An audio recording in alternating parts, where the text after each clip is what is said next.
Bienvenue sur le plateau de l'édition spéciale avec une semaine consacrée au surréalisme.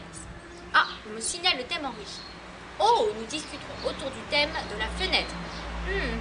Intéressant.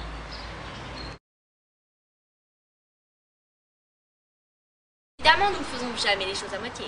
Tradition oblige, nous sommes allés interviewer un spécialiste en la matière, Man Ray Magneto. Bonjour Man Ray, pouvez-vous nous expliquer pourquoi le thème de la fenêtre est-il récurrent d'une part et important de l'autre pour les surréalistes? Bonjour. Je commencerai par dire que pour les surréalistes, la fenêtre est le passage du rêve à la réalité. Comme l'a évoqué Mallarmé, chez qui la fenêtre avait, et je cite, le sens d'une cloison transparente et plus ou moins traversée par des allées et venues entre rêve et réalité, ou entre deux régions du rêve, l'une faste et l'autre néfaste. Oh oui, je me souviens très bien. Et il rajoutait, alors nous saisissons à quel point la fenêtre est autre chose qu'une simple vitre verticale et plate. Elle est le seuil d'une vaste et lointaine région, seuil qui forme plaque tournante et propose à nos regards un indice de réfraction fort différent de celui de la commune optique, un véritable indice de réfraction mentale. Oui, mais vous savez, Breton, le précurseur du surréalisme, s'est toujours montré admiratif aussi par les fenêtres qu'il chante dans plusieurs poèmes, comme Nœud des miroirs, repris dans Le Revolver à cheveux blancs. D'ailleurs, j'ai été marquée par l'étrange phrase de Breton parue dans le premier manifeste. Il y a un homme coupé en deux par la fenêtre. Ah, vraiment? Et il poursuivait la phrase, tenez-vous bien, accompagné de la faible représentation visuelle d'un homme marchant et tronçonné à mi-hauteur par une fenêtre perpendiculaire à l'axe de son corps. Donc en fait, la fenêtre a une double signification si je comprends bien.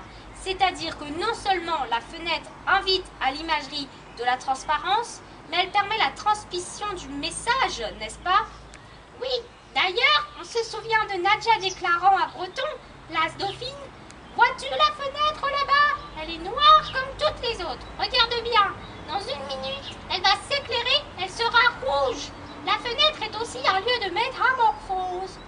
Et soutenez-vous l'idée qu'un tableau ne peut être considéré autrement que comme une fenêtre? Mais attendez, petit malin, c'est une citation de Breton reformulée, n'est-ce pas? Elle est publiée dans son livre Le surréalisme et la peinture. Breton a ensuite choisi une toile de Masson pour l'illustrer, intitulée Le printemps. Mais il n'est pas le seul. Marcel Duchamp a également inclus la fenêtre dans la confection de ses die made. Dans un des plus célèbres s'intitule Fresh Window. Bon, eh bien Man Ray, merci de cette interview. Une dernière chose à dire? Effectivement, je terminerai par une citation très célèbre tirée des champs magnétiques attribués à Philippe Soupeau.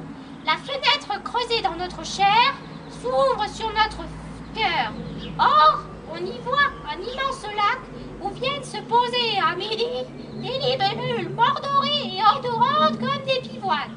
Phrase qui passait aux yeux de Breton pour le plus beau passage du livre. Magnifique mot de fin. Merci d'avoir été avec nous, Man Ray. Ainsi s'achève ce nouveau numéro de l'édition spéciale. Retrouvez demain en exclusivité le thème de la folie. Très bonne fin de journée à vous. Magnéto!